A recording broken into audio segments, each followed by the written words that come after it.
Hello and welcome into the Fantasy Focus Football Podcast. Fantasy Focus Football. Sorry, this is on this note. It's presented by Geico. Switch to Geico today and see all the ways that you could save. Hello, my name is Daniel Dopp. This is my friend Mike Clay. And our friend Al Zeidenfield is also joining us. Good start, man. Yeah, well, hey, you know Off what? and running. I actually forgot. I didn't realize that the thing wasn't on the top of the thing here. So that's all on this me. time. We're sitting here prepping all this time for the show. We were talking about going on vacation together. You're already on vacation. You're not even, you moved on. You're past the opening line of the show. You're on vacation already. But speaking of vacation, Al coming to us live from Los Angeles. Oh my, come on, Daniel. I'm close to Las Vegas. How you doing today, Al? I'm doing great. How are you, Daniel? I'm doing pretty well. We're going to be doing a best ball conversation today. In case you guys don't know what best ball is, this is the CSS DFS podcast. Usually we come together during the season. We'll talk about a lot of daily fantasy stuff. But today we're going to talk best ball, which is a really fun strategy and a game type. Has some season-long stuff to it. Has some almost like very similar DFS stuff to it. So I think it's going to be a lot of fun to be able to dive in. But guys, before we get started, anything you want to get off your chest, anything you want to talk about today? I want to talk about my shirt here. So I have a custom-made A.J. Brown Eagles t-shirt here, which I didn't even know I could get that. And when it became available, shout out to our good friend of the show, Anita Marks. Oh, yeah. Who, if you watch Daily Wager, she always wears awesome shirts like this. Unique. It's like if she has a list of 10 players she's going to talk about, she'll just switch shirts throughout the whole show and have some sort of, it'll be like Alec Ingold, and she'll be talking fullback over under, and she'll have like an Alec Ingold shirt. That's an exaggeration. But anyway, she's awesome. Got me this cool shirt. So I'm sporting it today. Shout out to our friend Anita Marks. Heck yeah. Al, what about you, buddy? I know I'm going to be seeing you in person here in just a little bit because I'm coming out to visit LA. But what are you doing until then? So shout out to the 10 under Cheviot Hills All-Star team who have made the finals of the divisional round out here. Hey, all right. We won 7 in a row, and we're crushing the ball. Scored 27 runs last night, and we get to play against Jeff Supan's team. If you guys ever watch Major League Baseball, Mike, I know you don't know. Baseball's a sport, Mike. They play it on a diamond, 9 players at a time. They throw balls, and then you try to hit them. No, I remember. I just thought they shut it down. Like that, they don't play that anymore, right? They used to be a sport. It's just only kids play that now, right? It's still a sport. There's even a guy playing right now from Japan. He hits and he pitches. It's no great. way. It's That's not fair. I don't think that's fair. Oh, by the way, though, how about Colorado Avalanche? Shout out to the Avalanche. Won the Stanley Cup Finals for the first time since I was a kid. I actually grew up an Avalanche fan for whatever reason. Did you really? I've kind of migrated towards the Flyers as I've gotten older, just being from the Philly area, but grew up a Peter Forsberg, Chris Drury, Joe Sakic fan, Sam Soselench, all those guys. So that tells me a lot about your fandom. You just like teams that win a lot. Is that what you're trying to be? Exactly. That's what it was as a child. What if the Flyers won? Not much, unfortunately. But anyway, shout out to the Avs. That was cool to see them Heck yeah. win the cup last night. All right, let's talk some football. Do you guys mind? Sure, we can do that, I guess. Al, will you tell me, like, for our listeners, for everybody that doesn't know what this is, best ball, it's a game that we've talked about. You've heard Matthew Fields, Stefania, and I. We've all talked about it on the show. But Al, just as somebody that does this, I don't want to say for a living, but for a living, talk to me about what? No, that was a big no. That was a big nope. He plays this baseball game or something for a living, apparently, whatever that is. Talk to me about what best ball is. So best ball is basically a fantasy football league that you're going to draft. It's kind of like the Keno of fantasy football. You draft your team. It's no transactions. You don't have to set a lineup every week. You get no trades. It's a war of attrition. Whoever has the healthiest team is likely going to do very well over the course of that 17 weeks. Now, if you're playing what's called a sit and go league, which is just like your friends and family league, it's one league, self-contained. You're going to play a total points league over 17 weeks, and that's going to be that. The system will put in your highest scoring lineup over the course of every single week once all the scoring is done. So 1 quarterback, 2 running backs, typically 3 wide receivers, a tight end, and a flex. Obviously, you can enter leagues that have differentiating rules like super flex or whatever else. Know the rules before you get in. There's also big time tournaments out there. I think Underdog has a $10 million tournament prize pool with $2 million in first place, $1 million in second place, another $1 million if you win the first 14-week regular season. DraftKings has their own menu of tournaments as well, with a ton of money up top at all different price points, $5, $25, $200, and whatever. Get in where you fit in. That's a 14-week regular season with 3 weeks of playoffs, and there's a big difference in how the leagues operate once you get to the playoffs versus that total points regular season. Okay, so let's talk really quickly. Sit and go. When you talk about best ball, sit and go, we're specifically saying you draft guys, and it is a self-contained league that then goes an entire 17 weeks. It's like you just said, Al. It is you and 10 friends, 12 friends, and you don't do anything. You don't change the lineup. It automatically sets in for you, and it's just whoever has the best lineup at the end of the 17 weeks is just the winner. Yeah, and that's what I've done mostly in my experience of best ball, right? Like you're seeing the tournaments start to pop up now, right, with some of the sites, but I feel like MFL 10s, right? Our friends over at my fantasy That's where it league. all started. Yeah, that's kind of where it all started years ago. And we used to kind of do a few of them in the off season, kind of subbing them in for like mock drafts, right? Basically just kind of draft in the middle of the off season, whenever you want. We used to do them after the Super Bowl, right? Like right away, you could start doing them for next season. And then you kind of have to wait a long time to see how they played out. But that's kind of how it all started. They're still around and you can still do that. And actually some of them have, defenses too. Some of those, like the MFL 10s, you could, draft 2 or 3 defenses. We're going to talk a lot about our friends over at DraftKings and their kind of formats today, and they don't have defense. So, which, has its ups and downs. If you can always play the strategy and take advantage of leagues that have defenses. But anyway, we're going to get into all that here on the show. Yeah. And now, like you said, so we're talking about sit and go tournaments all 17 weeks. And then you have what has been basically these tournaments that have come up where the first 14 weeks are the regular season, and then kind of take everybody through how it works after that, basically the playoffs of best ball from that standpoint. So in the playoffs for best ball, it's basically whoever finishes 1 or 2 typically in their league advances to the playoff round, just like the national fantasy football leagues that people play all the time, the big money leagues that people play all the time. The difference is you have to finish at the top of your group to advance to the next round of playoffs. So it goes from a 14-week total points league to a 1-week, almost DFS style 1-week league where there might be 10, 20, 25, 50 teams in that grouping that you're in, depending on the size of the tournament that you choose to enter. And you got to finish at the top of your group in order to be able to play the next week. So it's a survive and advance league from there out, and a 1-week thing as opposed to a war of attrition over 14 weeks. So a lot of people right now are starting to correlate for those playoff weeks, and most specifically that week 17 matchup, which will be the championship week where all the money is sitting up top. So a lot of people correlating their teams with stacks and bring back plays from games that project to be fast paced, high scoring, and whatever else. I think like the Bengals, the Chiefs and the Bills. I think the Bills are playing the Monday night game or the Sunday night game in week 17. So they're trying to stack that game within their lineup. So first off, you're telling me that not only do I need to just have a great draft, but I'm now planning my draft around week 17. My draft right now in June, I'm doing a week 17 strategy around. That's what you're saying. So here's the thing with that, right? Exactly. So there's meta thinking, there's the game within the game, right? So if you're playing this tournament, you can't play week 17 if you don't get to week 17. So you got to get there through the regular season. You got to get through week 15 and 16 also. But best ball tournaments are all about stacking these micro edges, these small edges. So if you don't want to draft that way, you don't have to.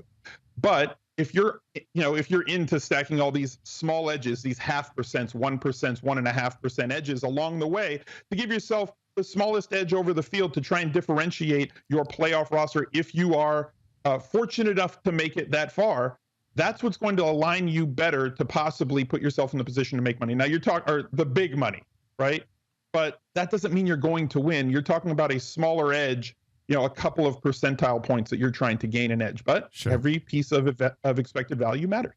Absolutely. Yeah. Absolutely. Look, I'm excited for the Bills starters to be resting in week 17, and Duke Johnson Jr. called up off the practice squad, goes for 120, just kind of like last year, right? Goes for 120 and a couple touchdowns and wins people. Is anybody drafting Duke Johnson?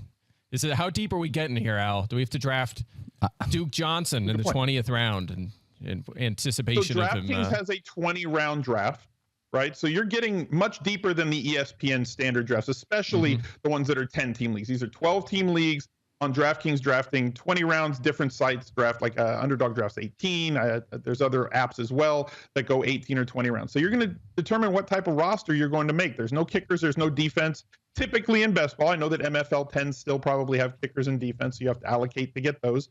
But realistically speaking, you're drafting 2-ish quarterbacks, 5-ish running backs, 8-ish wide receivers, and 2-ish tight ends. And then you'll fill in wherever you're weak past there. Mm-hmm.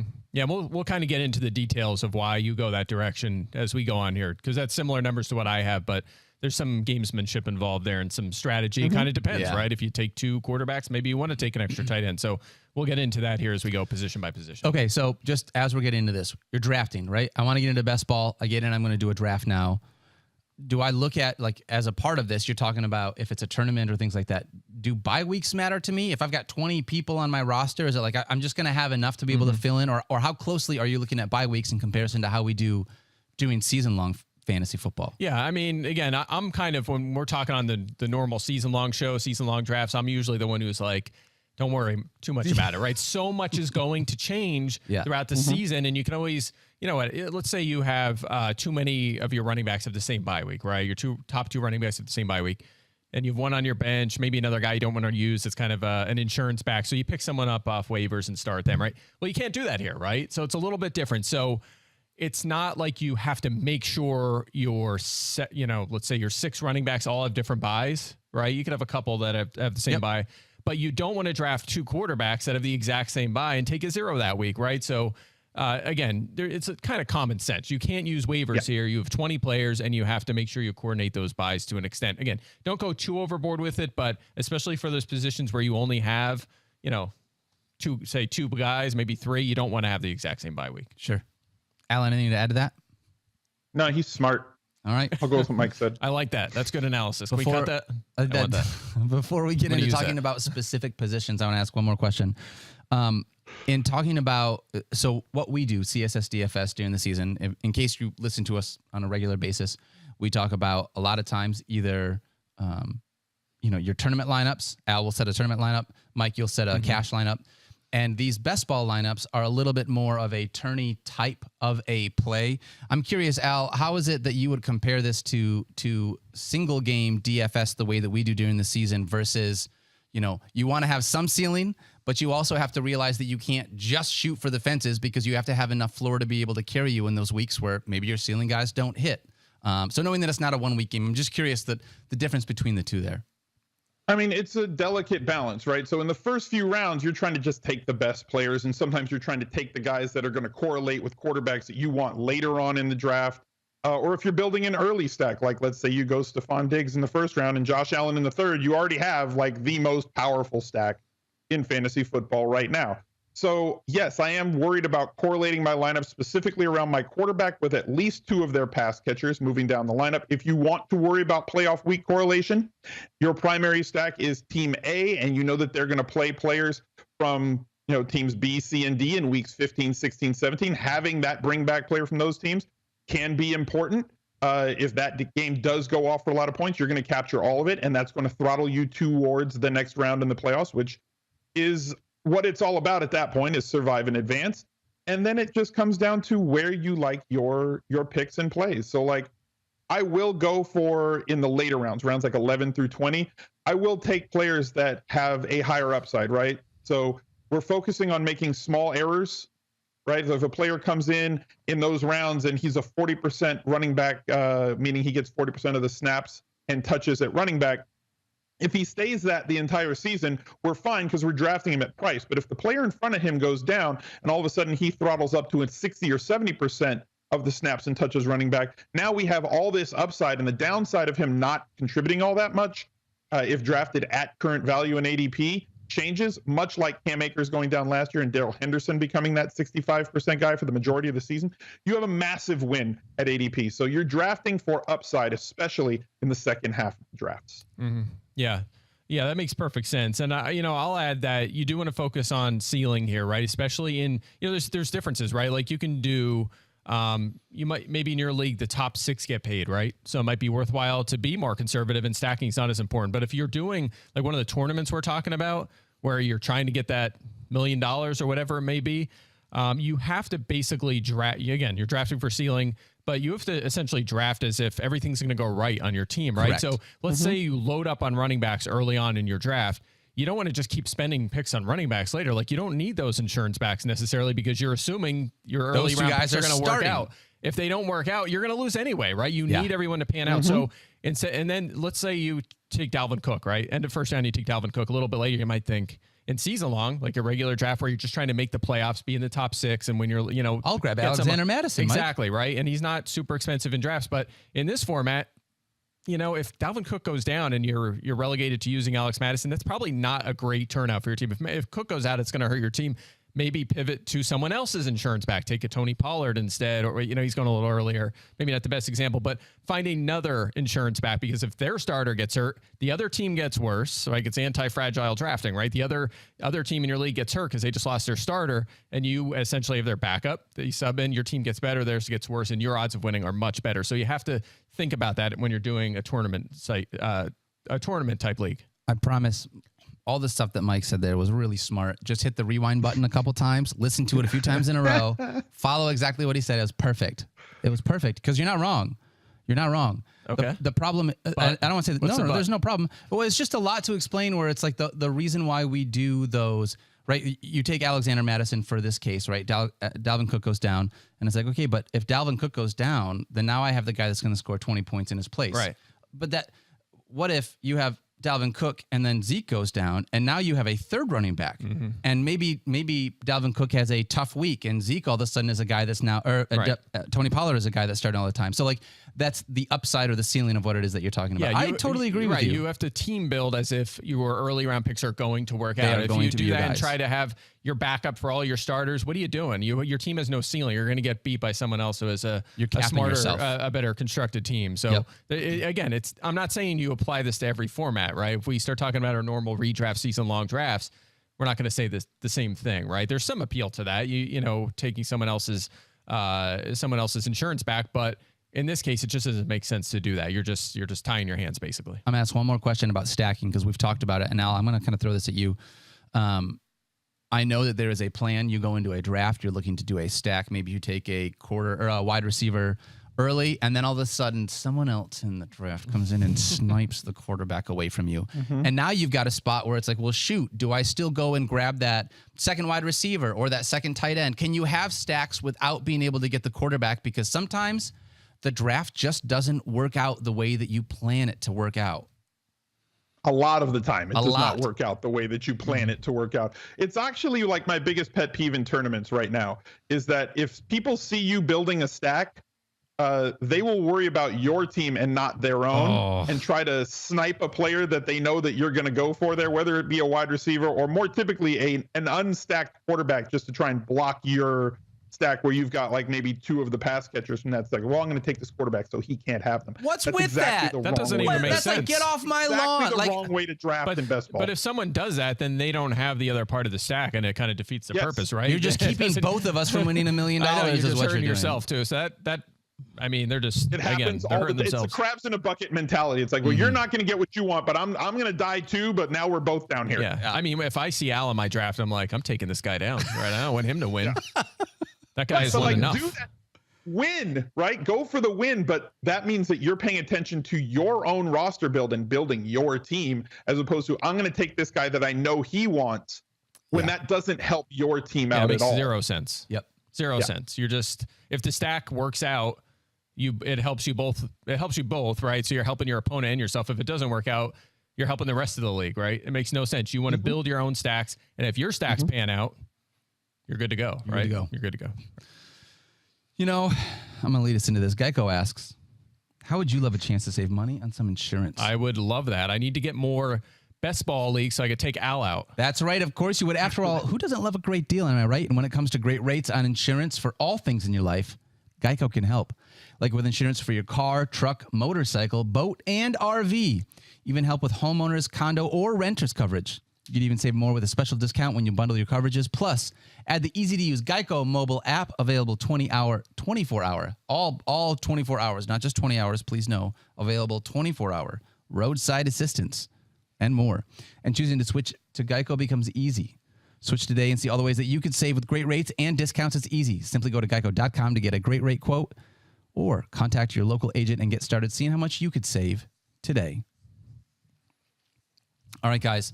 So let's talk about some of these positions. All right, let's jump into it. And I want to talk about quarterbacks because we've been talking nonstop about stacking, how if you're going to play best ball, the best way to do it strategy-wise, correlation, and making sure that you're stacking. So it's easy for us to be able to talk about some of the early stacking options, right? Oh, I mean, Josh Allen and Stephon Diggs, or Justin Herbert and Keenan Allen. Like that's simple. I want to talk about some of the deeper, like post quarterback 12 late round stacking options that you guys like. Okay. So Mike, I'm going to start with you. I'm going to say, let's give me your 1 through 5. Let's start at number 5. Who is your 5th favorite late round quarterback, wide receiver stacking option? All right. And first of all, we should point out, I feel like we should tee up each position this way. You're going for generally 2 quarterbacks, right? Usually you want a good quarterback and maybe a QB2.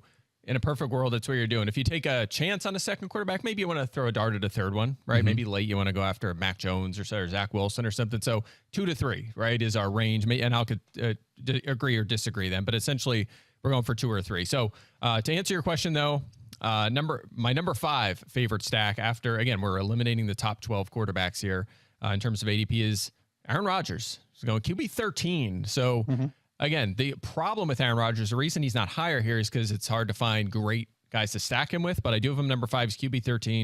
You can get him in about the 8th round of MFL 10 drafts. And I'm looking at Alan Lazard and Christian Watson, round 10, round 12. They're not too expensive, right? Which is nice. It's not the best situation in the world. You don't really have a star player, but again, that makes it attainable as well because all 3 of those guys don't cost you a lot. So that's my number 5 stack. All right, Al, what about you? So my number 5 is going to be Kirk Cousins, currently with an ADP of 112. I'm working off DraftKings ADPs for these. I just wrote them down this morning, so they are accurate. Obviously, that Justin Jefferson guy is pretty good at football. He's got a first-round ADP, so if you're going with kind of a zero RB approach and you draft Justin Jefferson, very easy to pair him with his QB. Thielen at 64, Irv Smith, who I absolutely love at tight end this season at 137, and KJ Osborne at 165. They project to throw the ball a whole lot more this year than they have the last 2, when they were like 20th in terms of pass expectancy. Over what's the stat, Mike? I don't remember. I don't know. Pass rate over expected. Yeah. Oh, yeah. Yeah. Game script adjusted pass rate. Oh, yeah. Thank you. Yep. Yeah. They didn't throw the ball a lot before. They project to throw the ball a lot more this year. So Kirk Cousins is very undervalued right now, as are his pass catchers. How many of those guys are you comfortable? I hate to interrupt. You just mentioned the entire, basically, Vikings pass catching core. Al, let's say that you're playing, you get Justin Jefferson. How many of those guys are you actively going to try out to grab in order to stack? Are you doing an entire Vikings offense pass catchers, or are you saying 2 guys, 3 guys? How do you go into that? A skinny stack? So I'm going mostly with 2 to 3. If that's going to be one of my secondary stacks, right? So my QB1 is probably going to be in those top 12 QBs drafted. For my secondary stack, I want 2, possibly 3 guys, especially when they come in at such low ADPs like this. And again, they do play the Packers in week 17. So if you wanted to grab one of those Packers as a bring back play in the case that you get to that championship week with your team, and that game scores 65 real life points, all of a sudden you've captured a ton, and you're going to be a little differentiated from some of the other more popular week 17 stacks and bring back. And remember, that's only for the tournaments, right? So it's only if you're playing tournament only. Essentially. Yeah, exactly. Right. So all right, Mike, give me number 4. Just keep this in mind. What's tricky about a stack like that is you have to get Justin Jefferson, right? So if you if you get the 10th pick in the first round, you might not get Justin Jefferson, and then you essentially scrap that. Not to say some of those guys can't be values, cross all the Vikings off your board, but obviously you kind of, it's a less appealing stack for sure. Absolutely. So, yes. All right. So my number 4 here is Carson Wentz. He is QB 27 in the list right now. So if you're at DraftKings, he's very low. He's going in the 15th round in the MFL 10 drafts. And again, lots of options for stacking, right? At least a wide receiver. Terry McLaurin in the 4th round is attainable. John Dotson getting a ton of hype. He looks like the real deal. Their first round pick this year in the 12th round. And even Curtis Samuel, too, in the 17th round right now. So, again, you don't have to take all 3, but maybe you miss on McLaurin and you grab Dotson and Samuel. And if McLaurin, say, misses time, you're in a really good spot there. But in a perfect world, I think you're going Wentz, McLaurin, and Dotson again, and it's not going to be super expensive. So I think that's a good way to go. And Logan Thomas right now, ADP 193. Like if you're looking for another tight end, like that's so low, and we've watched him be able to produce. Yeah, just keep in mind he might miss a month, right? So especially in a situation like this where it's best ball taking a 0 for 4 straight weeks, especially if you only draft 2 tight ends, you have to draft 3. I'll tell you what though, if you take Wentz, say McLaurin, and then you miss on Dotson and Samuel, and you're panicking, and maybe you take it's your 19th or 20th round pick, and he's still sitting there, go for it. You know, go for it. If he comes back after 4 weeks and it's your third tight end anyway, that could really work out for you. If you know that someone is going to be missing time, I feel like you have to have more than just one backup, right? Yeah. And by the way, you could probably do J.D. McKissick here too. Their pass catching back. It's an option. Pretty much everyone other than Brian Robinson. All right, Al, talk to me about your number 4 stack. Number 4 for me is going to be like, you're going to build this stack in reverse, a lot like the Justin Jefferson stack. So if you are somebody who wants to spend on Tyreek Hill and Jalen Waddle because you believe in that Miami offense, Tua has an ADP of 123 right now. Like, the arrow does seem to be pointing up with the change in offense, all the offensive weapons that they've put around him. Now, is he in a situation where he's too good to fail and that ADP is extremely low? Like, he's being drafted as like the QB 17, so a middling QB 2 with big time upside. And what we like for best ball, especially when drafting our second quarterback, is these big splash weeks.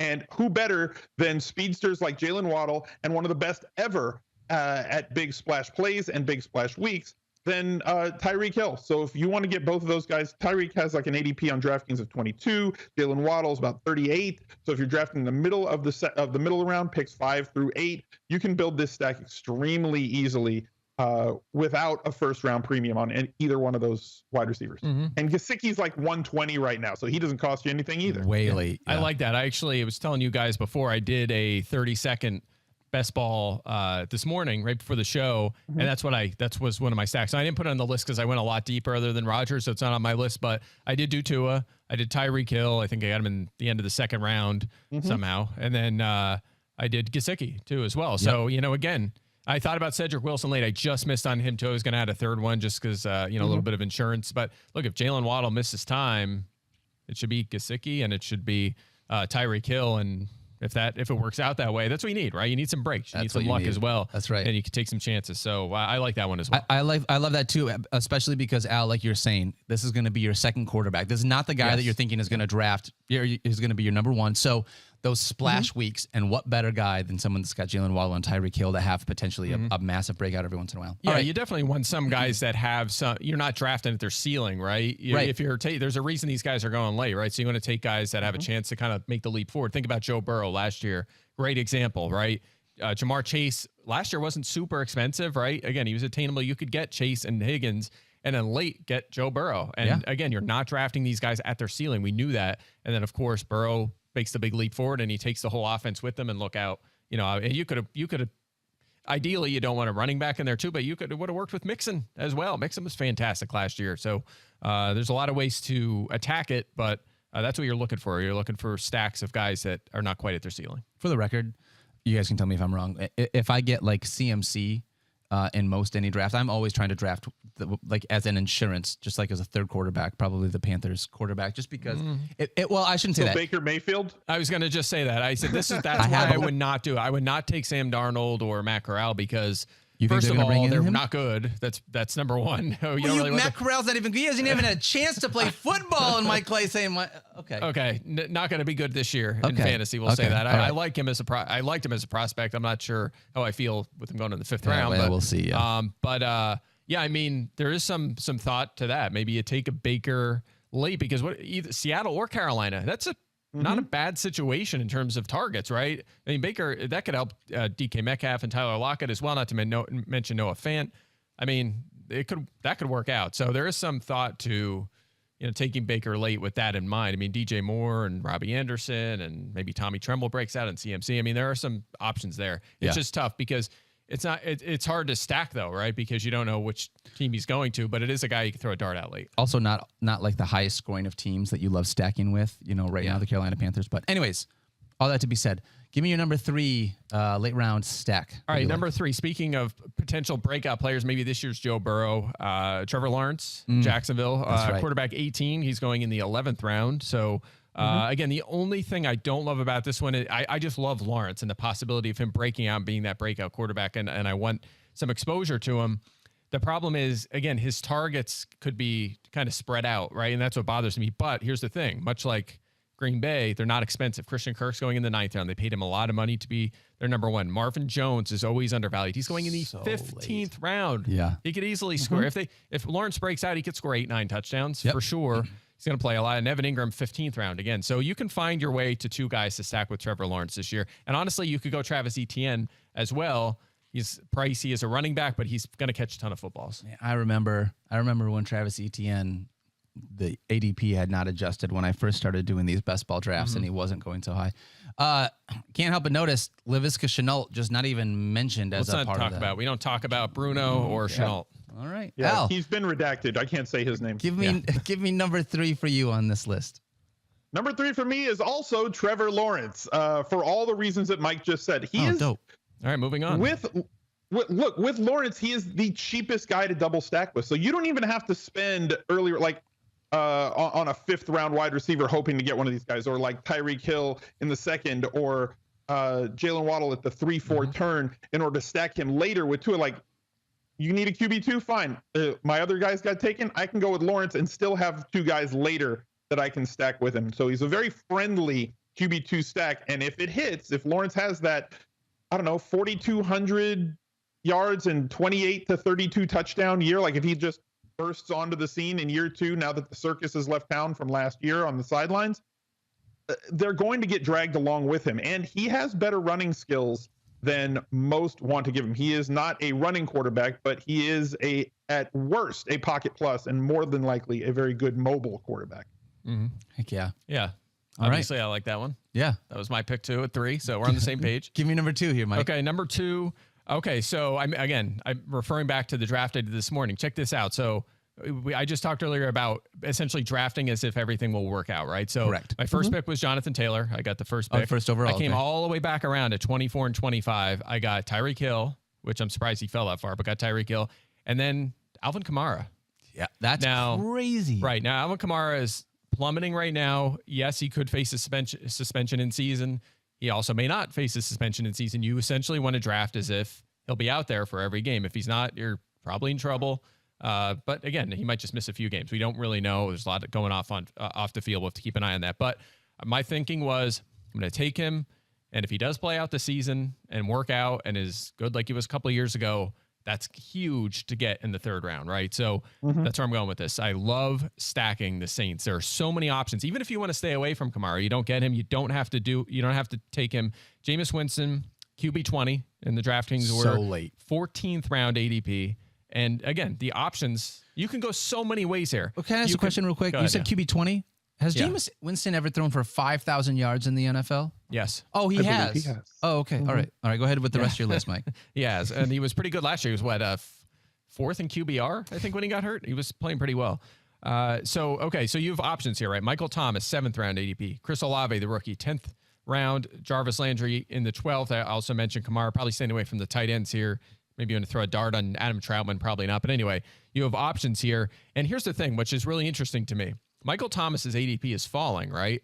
So now you could say, all right, if he plays and I get him in the 7th round or the 8th round, I mean, that's a huge payoff, right? If he's healthy and it's his old self. So you can go that direction. You could say Thomas and Landry or something, or Olave, right? Or you could say, you know what? I've had enough of this. He hasn't played in 2 years. He's still not back. I'm just going to fade him. Yeah. I'm going to go Winston, Olave, Landry. And if Thomas doesn't play, again, those guys are going to be on the field all the time, and they're going to produce at a high-end level. This is an offense that has potential at least to be very good. So, again, and it's super cheap. Like, these guys are all super cheap, and totally it can be very good. That's what you're doing. You're drafting as if it's going to work out. And if it does, it could be fantasy points galore. We know what Jameis Winston can bring to the table. So love the Saints stack. I am 100% with you, Mike. The idea of what we have seen, and like Jameis, like NFL quarterback Jameis is a whole different conversation than we're talking about like upside fantasy Jameis. Yeah, and I guess so. Like I said, last year he was up there in QBR, so he actually was playing very well. I would love it if he took that next step as a quarterback. But the idea of he loves to chuck it. He's going to be out there doing that. He's got a ton of guys that really have great value around him. Like you just mentioned, Alvin Kamara is the only early round guy, and he is going, like you said, he's quarterback 20 right now. Jameis Winston is, yeah. That is unreal. Yeah. Unreal for what he could do. And again, Kamara falling all the way to the end of round 2 into round 3 as of today. That's as of this morning. So. Al, how do you feel about that? Do you hate it? Do you love it?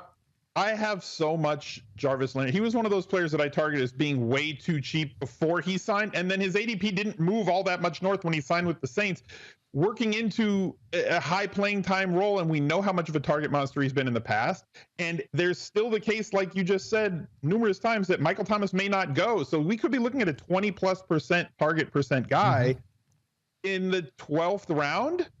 That's absurd. Crazy value, right? Crazy value. Agree. And again, you're planning on it. You're drafting from this perspective as though this is what's going to happen and work out. Process. Yeah. All right, Al, give me your number 2 stack for top. So late round quarterbacks. This could be around my bias, but like on the Fantasy Focus podcast, football podcast. Yeah. Okay, go ahead. Now I'm done. CSS DFS.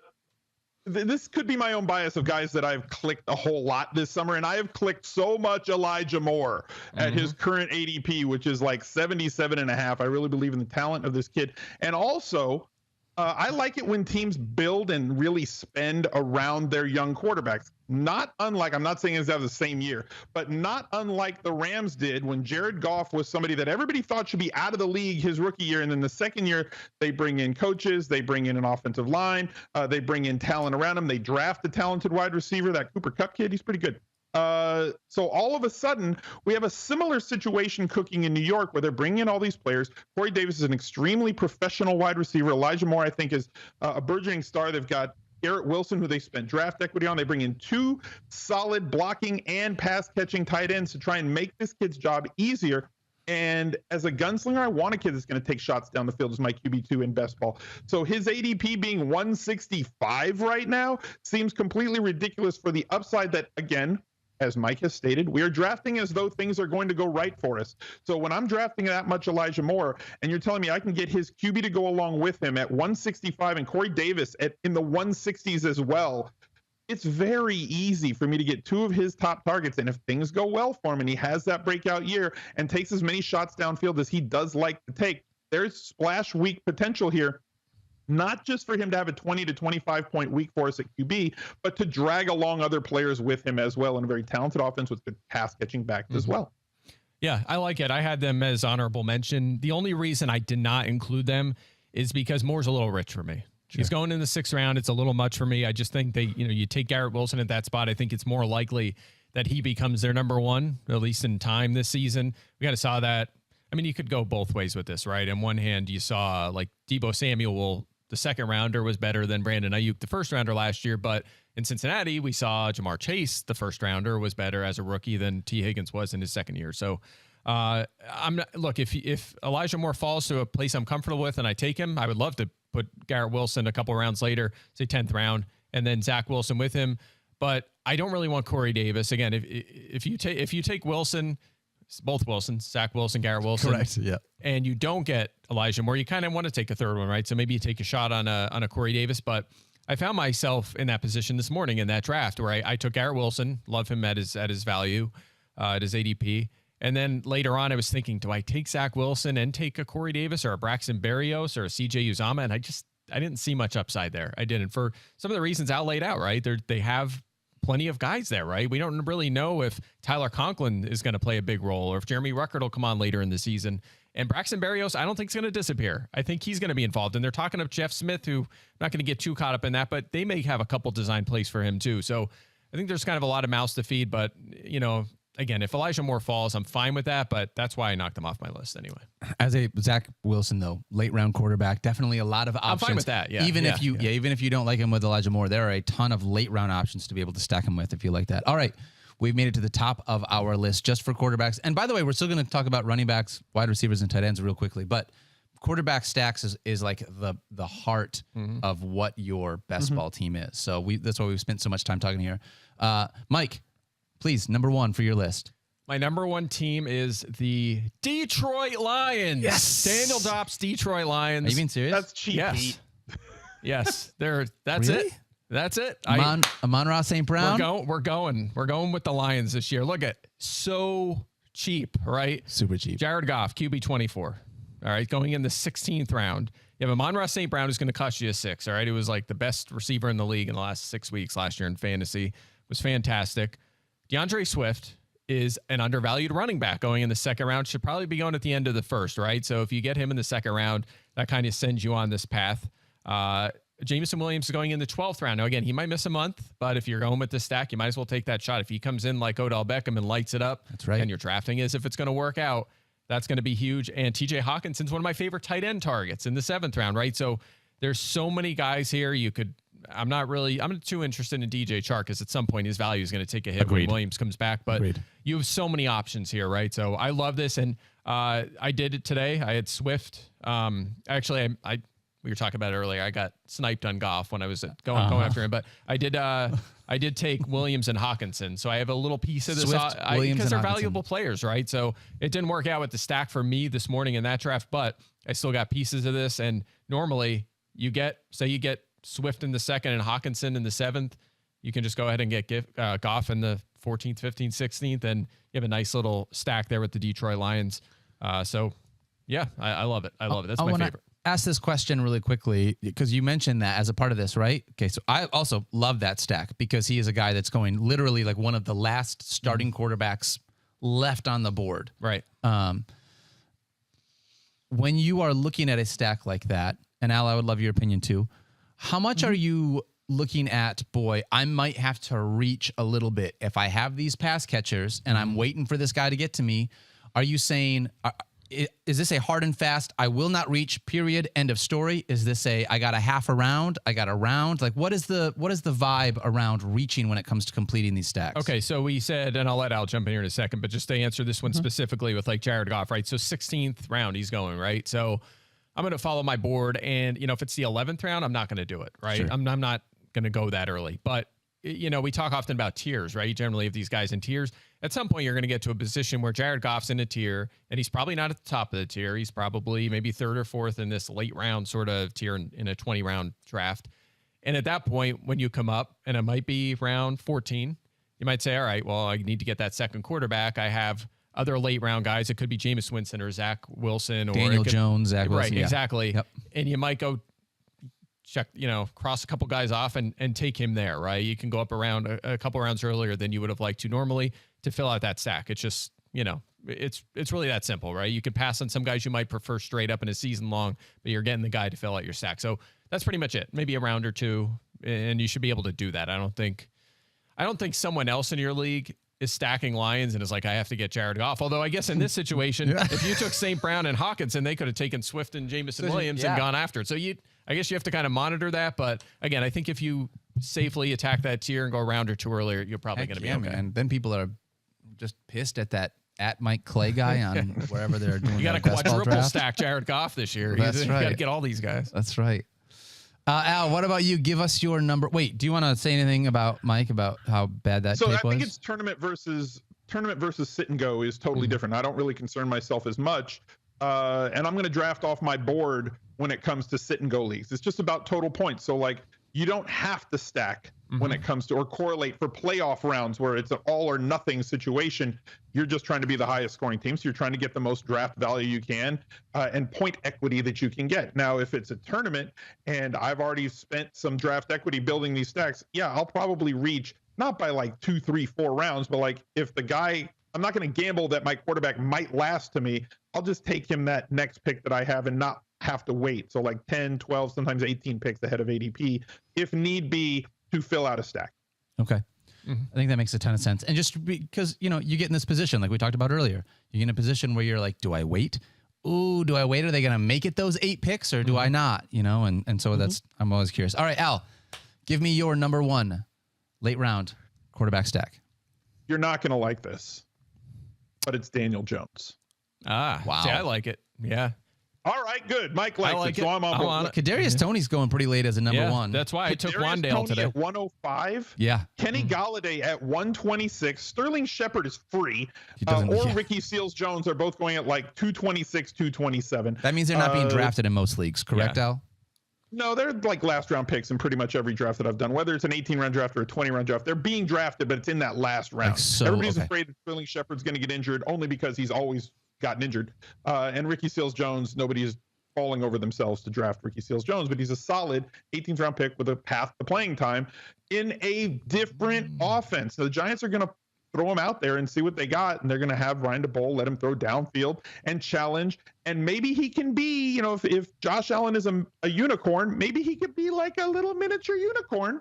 And there's nothing for them to lose. If he's not what they want, they kick him off to the curb next year and they replace him and move forward. And if he can live up to the hype or what he was billed to be and drafted to be within this different offensive scheme with all these weapons around him, all of a sudden you still have your guy. So they're going to let it rip with Daniel Jones and as a QB2. And again, repeating that we are going to assume that things work out for us. You're spending not a lot of money, or sorry, you're spending not a lot of draft equity to build a second stack that if it works out, could end up as one of the top 12 QBs in terms of fantasy scoring on the season. Mm-hmm. Yeah, I like the Giants. I like almost everything you said there. The one thing I will say is don't bother with the tight ends, right? Because there's already chatter. The rookie Daniel Bellinger is going to start for them.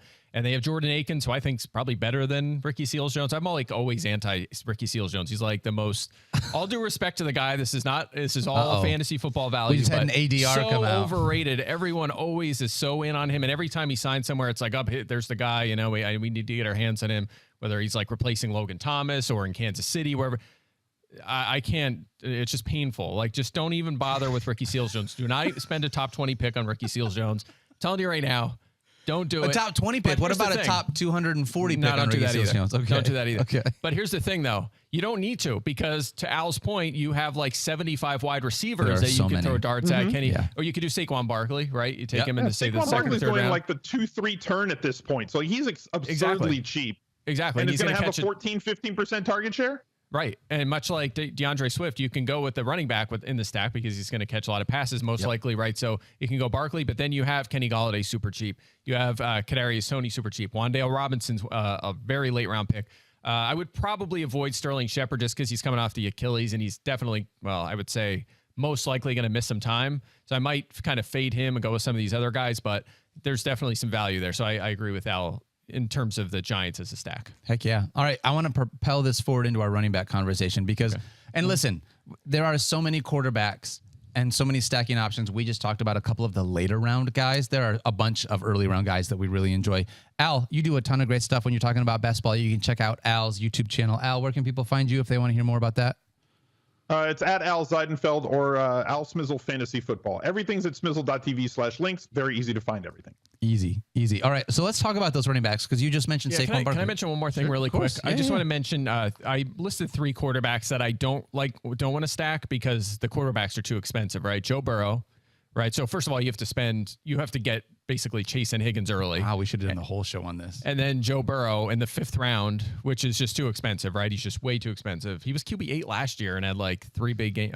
That is another show, another topic, but I don't want to stack that one because it's too expensive. Okay. Derek Carr, same thing. He's going in the 8th round. I think that's too early. And then you have to spend up on Devontae Adams, and you have to get Darren Waller most likely, or Hunter Renfrow, who's a little expensive too. And then Matt Ryan, same thing. 11th round feels too early for me for a run-heavy offense. Michael Pittman's not too expensive, which is appealing, but who's the next guy, right?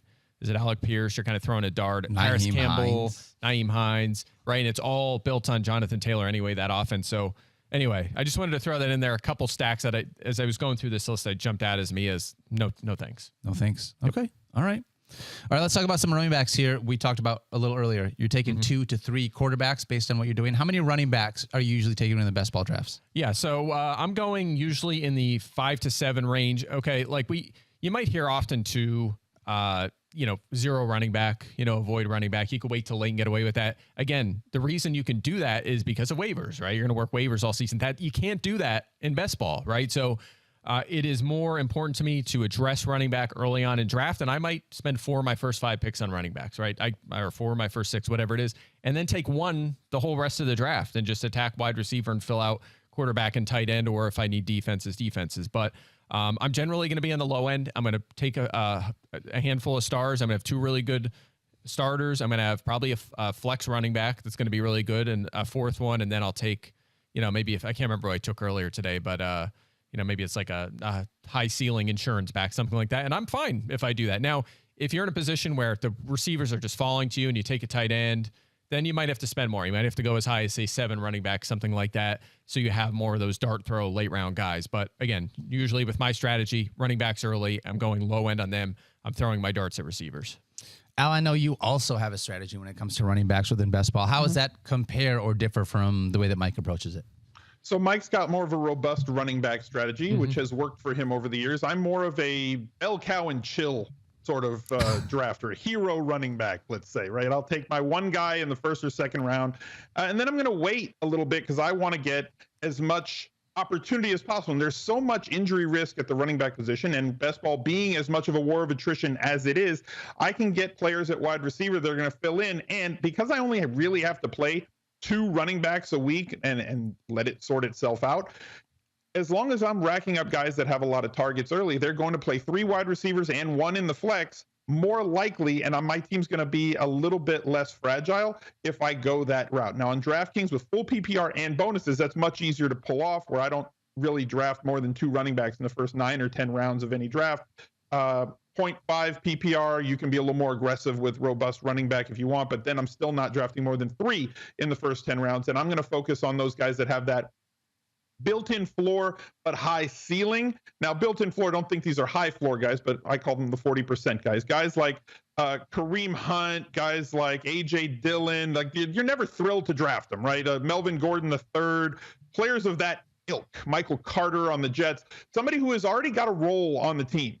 And he's going to be on the field for 35 to 40% of the snaps, which is pretty much the way that every NFL team runs their teams at this point. And if an injury occurs, and like 40% of the guys who are the starting running backs at the beginning of every year and not the starting running back by the end of this season, you can oops yourself into a player that is going to have a much more pronounced role on their team. Now, I'm not going to draft somebody like J.D. McKissic to be that 40% guy. He has a carved out role, but in case Antonio Gibson gets hurt, McKissic's not going to be a 25 touch a game guy. Neither is somebody like Chase Edmonds on Miami. So I want a player as a 40% running back, that backup running back who's already got a role on the team and would take a larger volume role in the case that the number 1 guy gets injured. So last year it was like somebody like Darrell Henderson, who when Cam Akers was going in the second round, I was getting a massive ADP value or discount on Darrell Henderson in like the 11th round. And that profit paid off, where he, after the Cam Akers injury, he was like a 4th round pick. So you're getting a lot of benefit by drafting early when you do that because of the injury risk for running backs. I will draft robust running back from time to time, but I'm more of a running back and chill guy. Totally. Totally. Yeah. And there's something to be said for that. Again, I just prefer to get the running backs early because I'm assuming they're going to work out. And if I hit on 2, 3 of those guys, look out. So, I mean, like today I started, Jonathan Taylor with the 1, then Kamara, and then I got Dobbins as well. And then Antonio Gibson fell too. So I ended up, I mean, maybe I would have subbed one of them running backs out for another receiver and I still would have been really strong at that position. But I mean, you can get some star players again. And I only took 1 more late. Like I can't remember who it was. I took a late round insurance flyer and an upside guy, and that was it. I could spend all my other picks on those early 4 guys. I had 2 tight ends, 2 quarterbacks. Everything else was a receiver. I have a glorious amount of wide receiver options. Some of them will pan out and I'll be in good shape. So again, you can attack it different ways. That's just my preference. Are the running backs that you like different? I don't mean to make this sound trivial, but between like season long and best ball, right? Yeah. Like we're not talking about quarterbacks, wide receiver. You're talking about a running back where it's, if you like Christian McCaffrey, you probably like Christian McCaffrey in both formats. Is there any place where you notice a differentiation within your rankings, or is it pretty close to my board is my board? And that's sort of how I'm going to roll with it. Yeah, I think the only difference for me is really what we talked about toward the beginning, which is that kind of anti-fragile attack, right? Where you're not worried about a season long where 6 teams out of 12 make the playoffs, right? You're more likely to take that backup running back for your starter. In this one, you definitely want to avoid that, certainly in the tournament setting, and get someone else's backup, right? So, I think about like AJ Dillon, Kenneth Walker going in the 6th, 7th round, and guys that may not start early in the season. Rashad White even in the 10th round. Like if I have the Aaron Jones and Rashad Penny and Leonard Fournette, I'm not, they're too expensive anyway, and they're your backups anyway. So I don't like those guys across the board. But as long as I don't have the starter for these teams, Tony Pollard, Michael Carter, James Cook, Alex Madison, Darrell Henderson, Darrell Williams, who's in Arizona now, if you missed that, and Brian Robinson as well, who I don't think you like, but I would take these guys at their ADPs as a pass catcher, as long as I don't have their starter. Yeah, exactly. As long as I don't have their starters, I think those are all guys at reasonable ADPs who could pan out in a big way if the starter goes down. Absolutely. I'm curious, Al, I do want to ask you really quickly because we don't have a lot of time and I want to talk about wide receivers and tight ends. when you are looking at, let's say you went early and you took, that's going to be a bad example, but Derrick Henry, and then you took a Joe Mixon or DeAndre Swift, you go early on those two running backs.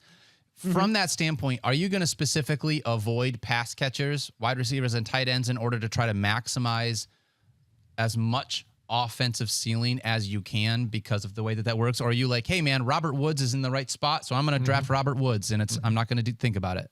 Like, obviously there's value, but you know what I mean? Right. So if you think a team is going to score a lot of points this year, those touchdowns are going to come whether they come for your running back or the wide receiver.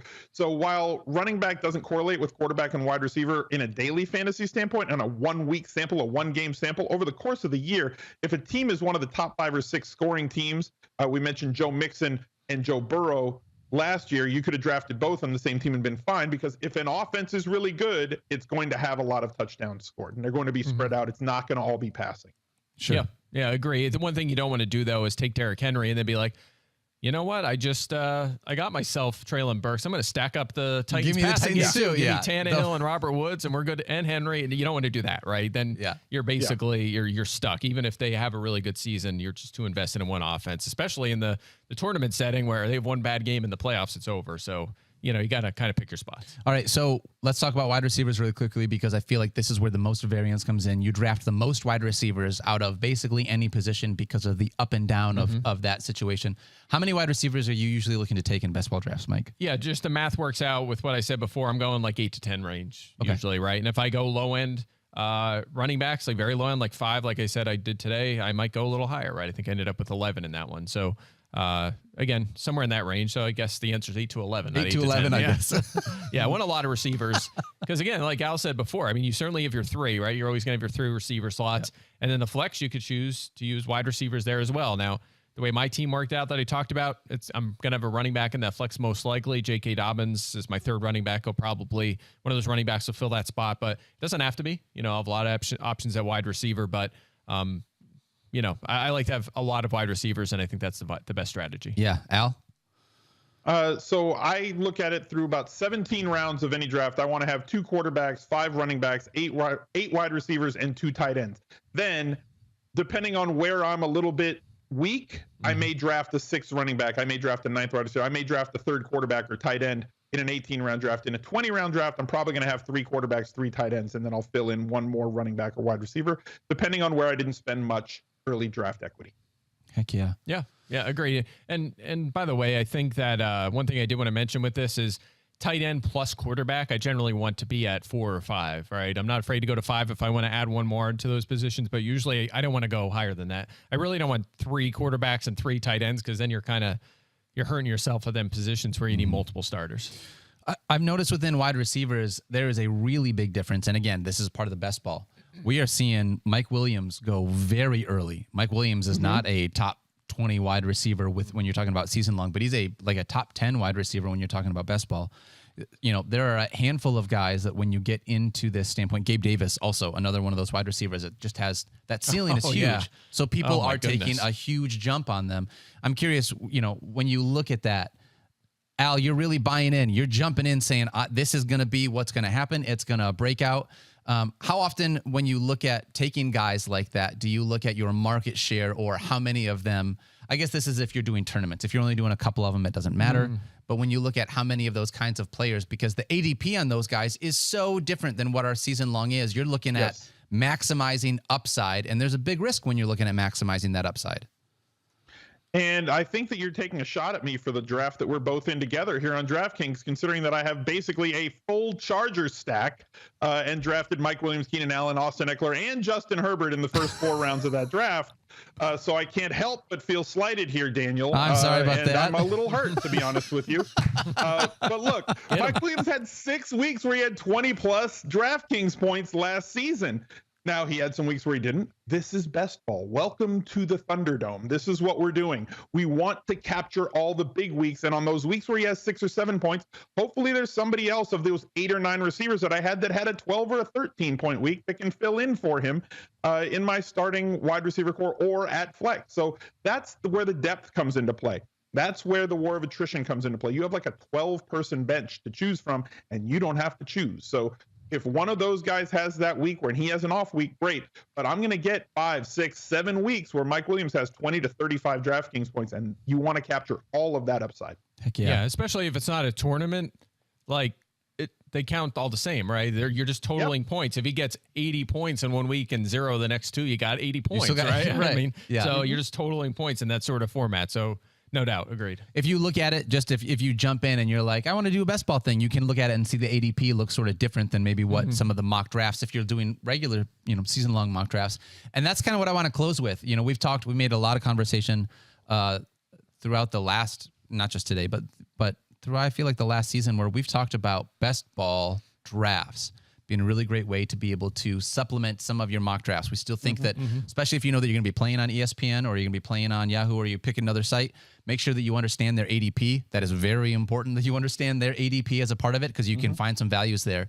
But I love being able to do best ball as a part of my mock drafting strategy. Mike and Al, I'm curious what you guys think as a part of, using this as a learning strategy until we get into our actual real drafting season. It's super fun. I mean, again, for a long time in the off season, all you could do is mock draft, right? Without starting your real league. Now you can actually put a couple bucks on the line and actually show off your talent in fantasy and your strategy and your knowledge of players. And again, some people might ask, why am I drafting at this point? It's not, there's so much to learn still. And there could be injuries and if you're up on the league though, you can still have an edge over the other people in the league. If you're on top of things, you can certainly take advantage of that knowledge and get an edge. We just talked about that with guys with ADPs that were moving, and Al talked about Jarvis Landry. Gabriel Davis has gotten better. Gabriel Davis's ADP is skyrocketing now, but early this offseason, it was not nearly this high, right? So you could have taken advantage of that all offseason long. So again, if you love fantasy football like we do, if you're watching this, you probably do. Yep. Something you could do in the offseason and take advantage of that love and have some fun year round. Heck yeah. Al, any closing thoughts to go along with that? Along the same lines, Mike has some of the best lists and spreadsheets. All of his rankings are available on ESPN, and they have been for a few years. Now, as great as they are, I don't learn anything by drafting against 10 of Mike's lists, where I learn more from doing a best ball draft for $1, $3, or $5, where people are making real money decisions in there for all 18 rounds instead of just staying for 1 or 2 and then bouncing into drafting against all of Mike's lists. Yeah, that's first. Believe it or not, there are people out there who don't look at my rankings and just draft right off of them. So Not true. I don't know why. I don't know why you would make that decision in your life, but some people do that, and you could take advantage of that. So I'm with you, Al. That's so good. Thank you so much to everybody staying and hanging out with us. I know this was a really long off-season show, especially if you're just new to best ball. You don't know a whole lot about it. Hopefully we give you some good info. Make sure that you follow everybody on Twitter. I am at Daniel Dopp, at Mike Clay NFL, and at Al Zeidenfield. We are not going to be back next week. News alert to the video team that just got in my ear, because it's 4th of July week. Everybody's out of town, so we will be back in 2 weeks. Surprise to that. So we will see you, everyone, in 2 weeks. Don't forget to love each other. Be good human beings to each other. Hug somebody. Put as much love as you can into this world. We love you guys. We'll see you soon.